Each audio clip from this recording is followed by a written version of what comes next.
Hello, hello. So, I'm. May I request you to just come out from the session and allow me to have a few questions as an interview? Is it Sure, okay? sure. Yes. Brilliant. Thank you so much. All right. Kiran, just if you focus on this 30 minutes conversation, what stood out for you uh, as a client? As a client, Jay, as what I shared with Ben, initially I was like wanting to answer a question. Hmm. I was really curious to know why I was given that feedback. So I was feeling more of confused. I see the situation negative, more of Hmm. like defensive. But towards the end, and then as we went along with the conversation, I saw things differently. Thank you to Ben. Yeah. Yes, I see things more in a positive way, and Yes. it left me with an exciting. Genuinely, I felt excited to do what I said that I would spend time reflecting. Hmm. Yeah. I noticed that one time you said there's a bit of shift that I noticed. Something has to be changed. So, Yeah. in appreciation with this transformative coaching approach, if I may ask you, uh, comparing with a normal conversation, this conversation, what difference that you see in this conversation? Um, if I were to compare it to probably a typical conversation, I would probably end up defending myself Hmm. more because I would justify that no, I am already being kind. No, there's nothing wrong. I realized that in the conversation, but it didn't sit that way. It was more of like a positive way of looking at things. That's what I Hmm. felt. Brilliant. So thank you so much for that sharing. Just one more question. If I may ask you, what would be the takeaway for you today from this conversation? Um, Takeaway would be when you receive feedback, um, there are many ways to interpret the feedback. Mhm. Instead of being impulsive, starting to think negatively, probably I need more time to process things better without really giving myself a hard time and feeling negative about it. Wow, wow, wow. And thank you so much for your authentic sharing. And especially from CMA, your willingness to appear here, and that is going to give a lot of value to our students and all the faculty and everyone. So we really Mhm. honor you, your time, and your courage to come up and you know give this gift to us. Thank you so much. Thank you too. Thank you. And may I now request all attendees to, and when, yeah, we may have seen, so many of us here must have seen many coaching sessions by Dr. Ben. Dr. Ben, the question is to you, right? And we are applying the transformative approach to this coaching. Dr. Ben, what is okay? So when you must have coached thousands of clients, right? So in applying transformative approach to this case study, how you really looked at this content when it is coming up?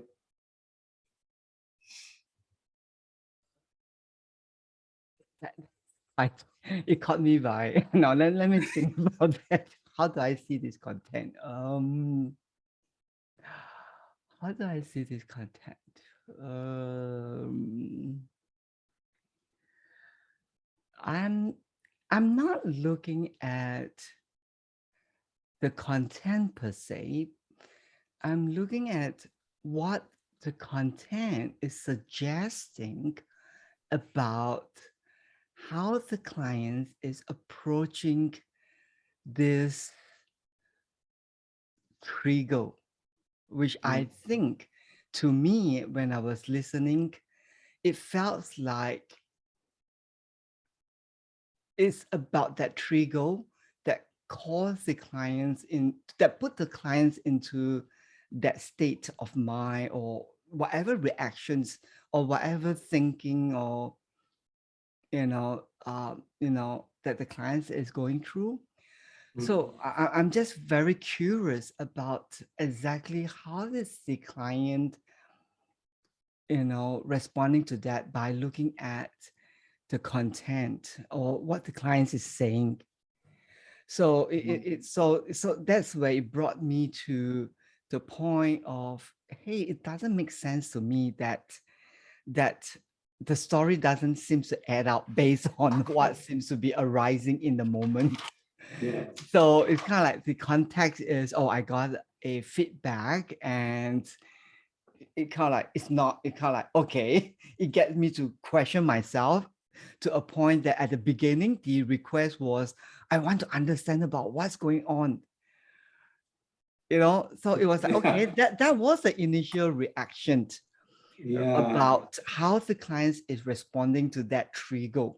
But of course, I have to introduce the trigger first. So I use the metaphor, of the traffic light to kind of like alert to the clients that, hey, it looks like this feedback creates that phenomena of saying this is ambient light, let's just not dash across the road. Because the client story does have that truth in it, because the client was not reactive towards the feedback. It was just like, oh, taking too much step backward. It too over reflective, I think, maybe the best way to say that. Oh, it looks like a new learning today. Too overthinking is not good. So is over reflecting. So it's like the excessive of both ends seems to have some side effects. So for me, at the beginning part of the client's content, it felt to me, that there was that, too much of that over reflecting over what the clients want to reflect on, that triggers that questioning. I want to understand a little bit here about what's going on. But then as the story continued to unfold, as we hear the clients out, it doesn't suggest that the client was in any reactive zone. And it felt that the client was really in that good safe zone of being aware that these are things that's happening and this is my tendency. And I see that I see the priority and the importance. I've taken small action steps. So it's like, these are things that is currently happening and it is real to the client. Okay. Thank you. Thank you. Oh, brilliant. Thank you. So what exactly are you questioning here right now? Now, I so think, if I want to be very critical, then it's kind of like, oh, I will be questioning my clients and terms of her assumption, true or false, which I kind of like intuitively, I had the gut feeling that that's not the direction. Well, some of the some of the students have done the maybe more advanced training. We might be tempted to do that because that was what being taught to us in the class. But intuitively, I don't felt that there is a need to challenge the client until that point whereby what the client says doesn't seem to match up. Yeah, Ben, I think you really here in this case, it's kind of like closely connected but not connected. So you really not challenged but challenged in a very subtle way, and then you bring that amber light into it. I think that is really creative. I think I like the way you say it. I'm clarifying what I think I need to challenge. Yes, beautiful. Okay, I'm just clarifying the thing that I'm challenging to see Yeah. is there any truth in the challenge statement itself. Yeah, and Ben, I think you never satisfied with that, and then you went into the exploration of what you thought about, what you're thinking about your current situation, and then again, then you connected that with the assessment response and Yeah. double check, right? Yes. Okay, Yes. so I think as you're realizing in this case study that the client is not reactive and responsive. Uh, like when it comes to the direction of the conversation, uh, how you at what point that you change and kind of get into a flow kind of thing. After I think in the initial stage you sorted these things with the alignment and you know uh, and then at what point that it felt like it is flowing in this conversation for you. So I'm not sure whether I truly understood what the questions is about, but I guess from the transformational, from the framework that we are using, the transformational approach, that's where it highlights the importance of the coach understanding what is the focus of the conversation. So, well, of course, in training, we had to teach our students to learn to ask the focus of the conversation. And initially, when you first learn the skills, you kind of like just ask it because it is necessary for the conversations, right? So, but now that you kind of like practice it again and again, you know, that brings us into that understanding that the focus of the conversation is to ensure that the flow is flowing towards the intended outcome or impact, right? It's checking the understanding of what is it that the client is seeking and ensuring that the discussions, the explorations, all the inquiries that you are curious about actually enhance the understanding of the focus.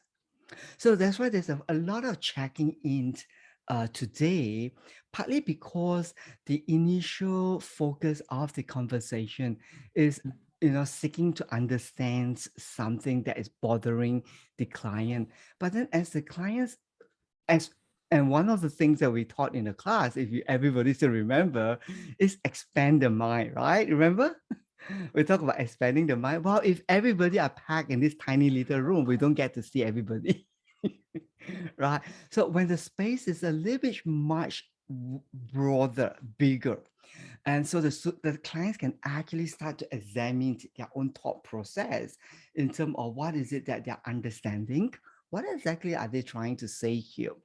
So today, the expansion of the mind is not the typical one that we learn in the class where we ask the clients, what do you mean by a certain things?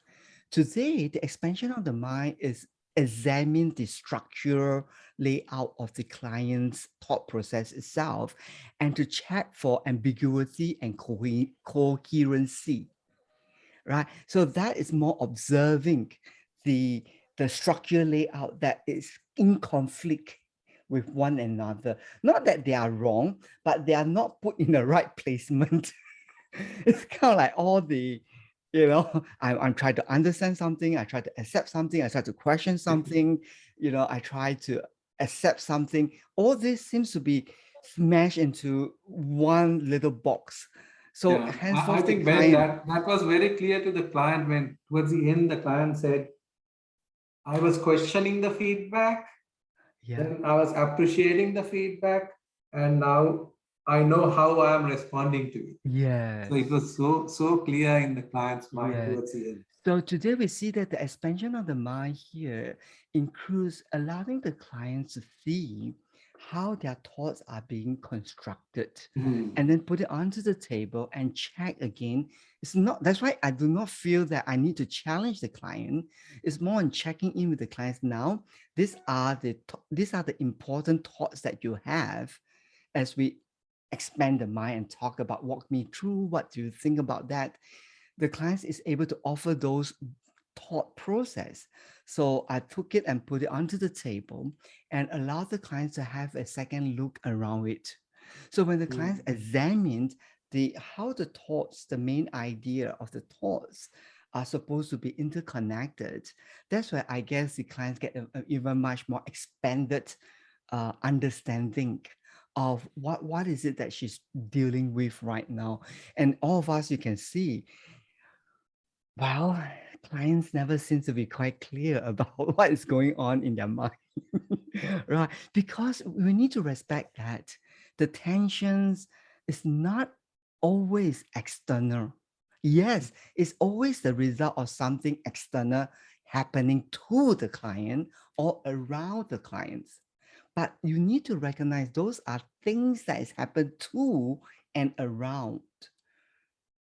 And usually external things, most of us don't really have a lot of control over those external events, right?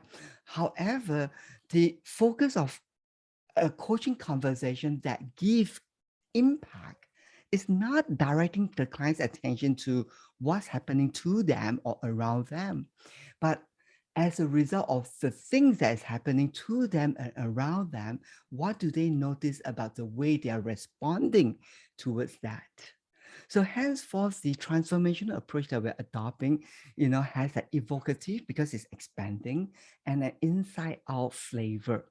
So we allow people to re-examine what is it that they are responding towards the things around them. And that's where it's very challenging. Why? Because the thought process remains invisible to us. And it's so difficult to catch them in the air as people are talking, right? So it requires training for a coach to know exactly what they need to pay attention to. And we're not talking about memory, okay? We're not talking about how big is your memory to catch specific details.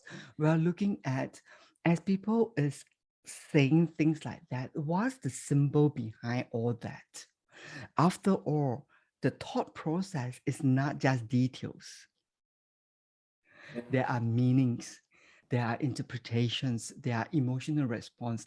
There's a whole lot of stuff behind those content. And I think that's where the transformational framework give our coaches a much more stronger language to work with the client to offer the change that is a little bit much more deeper. Got it? Great. So I hope that today's case study allowed us to have a glimpse on what do we mean by inside out coaching approach.